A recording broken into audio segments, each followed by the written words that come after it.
નમસ્કાર દર્શક મિત્રો, હું છું જયદેવસિંહ વાઘેલા અને તમે જોઈ રહ્યા છો આજનો ખાસ કાર્યક્રમ નગરસેવક. સ્થાનિક સ્વરાજની ચૂંટણીનું બિગલ વાગી ચૂકી છે. રાજકીય પક્ષો ચૂંટણી પ્રચારમાં જોડાઈ ગયા છે. તમારા પ્રતિનિધિઓ ફરીવાર ચૂંટણી પ્રચારમાં તમારા મત માંગવા આવી પહોંચ્યા હશે. એક જનતા તરીકે અને તમારા જનતાના પ્રતિનિધિ તરીકે અમારી પણ ફરજ છે કે તમારા હિસ્સાના સવાલો અમે કરીએ, એ પણ તમારા વિસ્તારના નગરસેવકને જ. આજે આપણે વાત કરીશું અમદાવાદના સાબરમતી વિસ્તાર વોર્ડ નંબર 4ના સ્થાનિક કોર્પોરેટર ચેતન પટેલ સાથે. તેમણે છેલ્લા 5 વર્ષમાં કેવા કામો કર્યા, કેવા કામો કરવાના બાકી રહી રહ્યા, તમારા નગરસેવક દ્વારા તમારા સુધી કેટલો વિકાસ પહોંચ્યો, એ પણ જાણવાનો આજે પ્રયાસ કરીશું.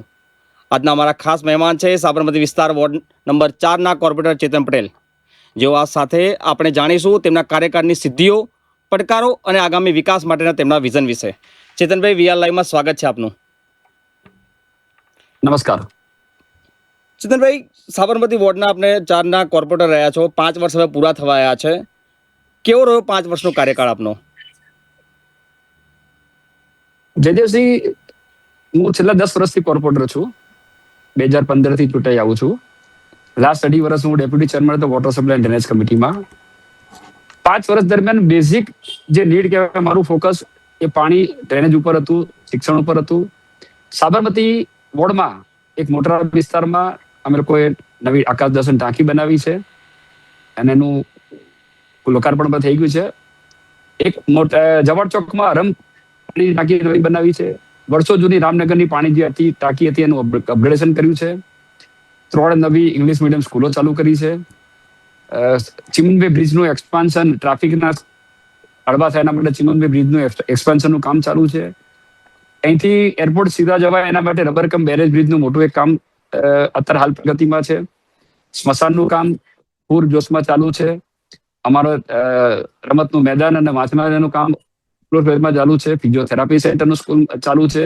શાળા નંબર 10 જે વર્ષોથી ડિમોશન કર્યું હતું પણ જે ટેકનિકલ ઇસ્યુના કારણે અટકી પડી હતી, એનું પણ ખાતમુહૂર્ત થઈ ગયું છે. એનું કામ પણ ચાલુ થવામાં છે. એટલે દરેક ક્ષેત્રે એક સમજો કે કૈલાદેવી મંદિર છે ત્યાં વરસાદી પાણી ભરાવાનો પ્રશ્ન હતો, તો એનો સ્ટ્રોમ વોટરનું કામ નદીથી લઈ અને અડધા સુધી પતી ગયું છે અને એવી આશા છે કે ચોમાસું પહેલા એ પણ કામ પતી જશે. એટલે મુખ્યત્વે બધા જ ક્ષેત્રમાં અમે લોકોએ સંપૂર્ણ વિકાસ થાય, 4 કાઉન્સિલર ભેગા થઈને એવો પ્રયત્ન કર્યો છે. ખાસ કરીને તમે જ્યારે પહેલીવાર કોર્પોરેટર બન્યા આજથી 10 વર્ષ પહેલા આપણે કીધું તેમ, સૌથી પહેલી પ્રાથમિકતા તમને શું લાગી કે સાબરમતી વિસ્તારમાં બદલાવની જરૂર છે, જે આગામી 10 વર્ષમાં તમે કરી બતાવી છે? મારું પહેલા વિઝન હતું ને મને પાર્ટીએ પણ મારા વિઝન પ્રમાણે મને પહેલા 2.5 વર્ષમાં વોટર સપ્લાય ડ્રેનેજ કમિટીમાં મેમ્બર બનાવ્યો હતો. અને દરેક કોર્પોરેશનનો બેઝિક એ નળ પાણી ને ગટર, રોડ ને ગટર, એટલે પાણીની વ્યવસ્થા સુચારુ રૂપે થાય, બધાના ઘરે પાણી પૂરતા પ્રેશરમાં મળે, એ મારી પ્રાથમિકતા હતી. અને એમાં હું 99% સફળ થયો છું. એકાદ જગ્યા રામનગર બાકી છે પણ એનું બી ખાતમુહૂર્ત કર્યું છે. એટલે કદાચ એકાદ મહિનાની અંદર એ પ્રોબ્લેમ પણ સોલ્વ થશે. એટલે 100% જગ્યાએ પૂરતી પાણી આપવાનો પ્રયત્ન કર્યો છે. ઓકે ચેતનભાઈ, મારો સવાલ હવે જે છે એ મારે એટલા માટે જાણવો છે કે લોકો કેવી સમસ્યાઓ લઈને આપની પાસે આવે છે. સામાન્ય રીતે સ્થાનિક સ્વરાજની ચૂંટણી જ્યારે યોજાય તો લોકોને શું હોય, રોડ રસ્તા અને પાણી સારી રીતે મળે, તેમના વિસ્તારમાં પાણી ચોખ્ખું અને સ્વચ્છ મળે, રોડ રસ્તા સારા હોય. આ 10 વર્ષમાં તમને કેવા અન્ય સવાલો તમારી જનતા દ્વારા મળ્યા કે અમારે આ કામ બી કરાવવું છે, આ કામ બી કરાવવું છે? કેવા મુદ્દાઓ તમારી સામે લઈને આવતી હતી જનતા તમારી? એવા કોઈ ખાસ પડકારરૂપ મુદ્દાઓ તો નથી આવ્યા. ચાલી વિસ્તારમાં બી અમે લગભગ 100% ચાલીઓમાં પ્યોર બ્લોક ના કામ પૂર્ણ કર્યા છે. જ્યાં જ્યાં પણ જરૂરિયાત હોય ત્યાં આગળ અમે પૂરા કર્યા છે. સોસાયટીમાં જે સોસાયટીની અરજી આવી છે 80-20માં 100% કોર્પોરેશનના ખર્ચે સોસાયટીનો 1 પણ રૂપિયો લીધા વગર અમે લોકોએ 80-20માં રોડ, પાણી, પરપોર્ટિંગ વેલ, લાઇટના થાંભલા એ પણ નાખવાનું કાર્ય પૂરું કર્યું છે. એટલે બેઝિકલી કોઈ એવી ગંભીર સમસ્યાનો સામનો અમારે કરવો પડ્યો નથી. અમારા વર્ષો જૂનો એક અત્યારમાં પાણીનો પ્રેશરનો પ્રોબ્લેમ હતો પણ એ બી હમણાં એકાદ વર્ષ પહેલા પાણીની બંને લાઈન અત્યારે 4 સ્મશાન સુધી નવી નાખી અને એ બી પૂરા પ્રેશરથી મળે એવો પ્રયત્ન કરી અને એ પ્રોબ્લેમ પણ અમે લોકોએ સોલ્વ કર્યો છે. ચેતનભાઈ, સાબરમતી વિસ્તારમાં વચ્ચે થોડા વર્ષો પહેલા, થોડા મહિનાઓ પહેલા રખડતા ઢોરની સમસ્યાઓનો બહુ સમસ્યા આવી હતી. અમારા સંવાદદાતાને મેં મોકલ્યા હતા ત્યારે સાબરમતી વિસ્તારમાં રખડતા ઢોરની સમસ્યાઓ વધારે છે એવું સામે આવ્યું હતું. આ મુદ્દે કેવી કામગીરી રહી તમારી પાછલા 10 વર્ષમાં? જો કે હજુ બી આ કામ થોડો બદલાવ માગી જ રહ્યો છે, કારણ કે અમે 6 મહિના 12 મહિના પહેલા જ સ્ટોરી કવર કરાઈ છે ત્યારે. ના, રખડતા ઢોરોનો ત્રાસ 90% ઓછો થઈ ગયો છે. તમારા કહેવા પ્રમાણે કદાચ 10% હશે, અમે સ્વીકારીએ છીએ. રાત્રે ક્યાંક ક્યાંક અમને ફરતા દેખાય છે તો અમે અધિકારીને લોકેશન સાથે ફોટા મોકલીએ છીએ. અધિકારી અમલ કરે છે. પણ 100% તો કોર્પોરેશન કામ નથી કરવાનું. 10% તો પબ્લિક અવેરનેસ રાખવી જ પડશે. એટલે ક્યાંક જાણ થાય તો અમને બી ફોટો કે લોકેશન મોકલી અને અમને જાણ કરે. કોર્પોરેશન લેવલથી પૂરતો પ્રયત્ન થઈ રહ્યો છે કે આ ના થાય, પણ 10% ક્યાંક એમાં એરર છે અને અમે સ્વીકારીએ છીએ કે રખડતા ઢોરો હજુ ક્યાંક છૂટા છવાયા ક્યાંક ક્યાંક કોઈક જગ્યાએ એ બી રાતના ટાઈમે દેખાય છે. બાકી પહેલા કરતા અત્યારે એ વિષયમાં પણ 90% શાંતિ છે. જી ચેતનભાઈ, સાબરમતી વિસ્તારની બીજી એક સમસ્યા ચોમાસું પાણી ભરાવાની છે. રોડ રસ્તાઓ અને ખાસ કરીને જે ચાલી વિસ્તાર છે ત્યાં પાણી ભરાવાની ખૂબ વધારે સમસ્યાઓ છે. હું ખુદ એ બાજુના એરિયામાં રહું છું, એટલે થોડો દૂર રહું છું ત્યાંથી, રાણી બાજુમાં. પણ એ બાજુ જવાનો મોકો મળે ત્યારે ચોમાસામાં મને ખાસ સમસ્યાઓ જોવા મળી છે. જનતા બી અમે એક કાર્યક્રમ કરીએ છીએ, એમાં જનતા બી અમને સવાલ પૂછે કે સાબરમતી વિસ્તારમાં પાણી ભરાવાની સમસ્યાઓ છે. પાછલા 10 વર્ષમાં પાણી ભરાવાની સમસ્યાઓ પર તમે કેવું કામ કર્યું છે અને હજી કેવું કામ કરવાનું બાકી રહી જાય છે? તમારી વાત સાચી છે. થોડાક છે, એક મોટેરા ગામ વાળો એરિયા છે, એક પીવીઆર સિનેમા વાળો એરિયા છે, એક કૈલાદી મંદિર પાવર હાઉસ 4 રસ્તા પર છે. મેં તમને હમણાં જ કીધું એમ કૈલાદી મંદિર વાળી સ્ટોમ વોટરની લાઈન નાખવાનું કામ ચાલુ છે. કદાચ આ ચોમાસા પહેલા પૂરું થઈ જશે એટલે ચોમાસામાં કૈલાદી મંદિર આગળનો વિષય સોલ્વ થઈ જશે. મોટેરા ગામ આગળ જે ભરાય છે તો મોટેરા ગામના તળાવના નેટવર્કનું કામ ફૂલ પ્રેતમાં ચાલુ છે. અને એવી જ રીતે પીવીઆર આગળ જે ભરાય છે તો ઔડા લેક ગાર્ડન છે, એની અંદર આજુબાજુના વિસ્તારનું પાણી અંદર લઈ જવાનું સ્ટ્રોમ વોટર લાઈન નાખવાનું કામ પણ અત્યારે હાલ પૂર્ણ થવાના આરે છે. એટલે મેક્સિમમ જે જગ્યાએ પાણી ભરાવાના પ્રોબ્લેમ છે એ આ ચોમાસામાં નહીં ભરાય એવી મને ખાતરી છે.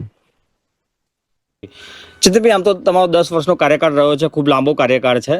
મારે જો જાણવું હોય ચેતનભાઈને હજી બી વર્ષો રહી ગયો કે આ 10 વર્ષમાં હું આ કામ નથી કરી શક્યો, તેવું કયું કામ છે જે ચેતનભાઈને એવું લાગે કે મારા કામ હજી કરવાની જરૂર હતી મારાથી નથી થયું? વર્ષો 100% આ તો એક સ્મશાનનો પણ એ છેલ્લે 5-6 વાર ટેન્ડર કર્યું હતું પણ નીલ આવતું હતું.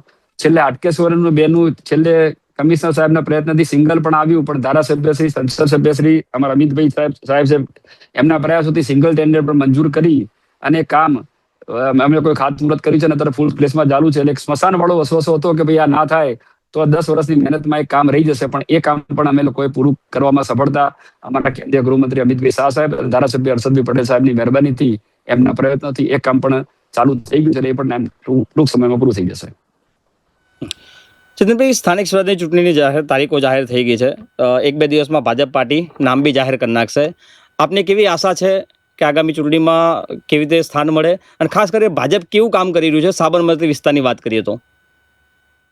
ભારતીય જનતા પાર્ટીમાં અમારું કમળ નિશાને જે એક ઉમેદવાર હોય છે, અમારા ઉમેદવાર નક્કી થયા પહેલા આખા અમદાવાદમાં, ગુજરાતમાં રવિવારે કાર્યાલયના ઓપનિંગ થઈ ગયા છે. અમારો જે પણ ઉમેદવાર હશે એ બધા ખભે ખભા ઉમેદવાર, 4 ઉમેદવારને જીતાડવાનું અમારી ટીમનું કામ હશે. એટલે ઉમેદવાર ડઝન્ટ મેટર, અમારી ટીમ એ જે બી ઉમેદવાર આવશે એને જીતાડવાનો પ્રયત્ન કરશે. ભાજપ ટિકિટ આપે તો આગામી 5 વર્ષમાં ચેતનભાઈની શું ઈચ્છાઓ છે કે આ કામ હજી મારે કરવા છે? બેઝિક કામ તો પૂરા થઈ ગયા છે, પણ એક મોટેરા વિસ્તારમાં મારે એક પ્લાનિંગ છે કે જ્યાં મોટેરા સ્ટેડિયમની સામે વિસ્તાર આવે છે ત્યાં આગળ એક આપણે પાર્ટી પ્લોટ બનાવવો છે કે જે મધ્યમ વર્ગના લોકોને ત્યાં આગળ સારી રીતે સુવિધામાં એ લોકોના પ્રસંગ કરી શકે. એટલે મારો મગજમાં જે પ્લાનિંગ છે કે મારે મોટેરા વિસ્તારમાં એ સ્ટેડિયમની સામેના રોડ ઉપર મારે એક પાર્ટી પ્લોટ બનાવવાની પ્લાનિંગ છે. ચેતનભાઈ, અંતિમ સવાલ કરીશ. 10 વર્ષ આપનો કાર્યકાળ પૂરો થયો છે. આગામી સમયમાં ટિકિટ મળે ના મળે પાર્ટી નક્કી કરશે, પણ આ પાછા 10 વર્ષમાં જે જનતાએ તમને સાથ આપ્યો, જનતાને તમે શું કહેશો, શું કહેવા માંગશો વીઆર લાઈવના સ્ટેન્ડથી? ખરેખર હું ભારતીય જનતા પાર્ટીનો આભાર માનું છું કે એમના દ્વારા મને ટિકિટ આપવામાં આવી, 10 વર્ષથી કોર્પોરેટર બનાવવામાં આવ્યો. અને કોર્પોરેટર બનવાના કારણે જ મને મારી ભારતીય જનતા પાર્ટી એ મને કોર્પોરેટર બનાવ્યો. એના કારણે જ મારી સાબરમતીની જનતાએ મને 108નું બિરુદ આપ્યું છે. એટલે એ જનતાનો પણ આભાર માનું છું. અને આ મને મળ્યું છે ભારતીય જનતા પાર્ટીએ મને ટિકિટ આપીને કોર્પોરેટર બનાવ્યા એના કારણે. એટલે જનતાનો તથા ભારતીય જનતા પાર્ટી બંનેનો આભાર માનું છું કે આ પબ્લિકનો પ્રેમ આટલો મને પાર્ટીના કારણે મળ્યો છે. ચેતનભાઈ, આપ વીઆર લાઈવ સાથે જોડાયા, આટલો સમય આપ્યો એટલા માટે આપનો ખૂબ ખૂબ આભાર. દર્શક મિત્રો, ફરીવાર એક નવા કોર્પોરેટર સાથે મળીશું, નગર સેવકને મળીશું. એમના સવાલો, તમારા વિભાગના સવાલો અમે ઉઠાવીશું. ત્યાં સુધી મને આપશો રજા. નમસ્કાર.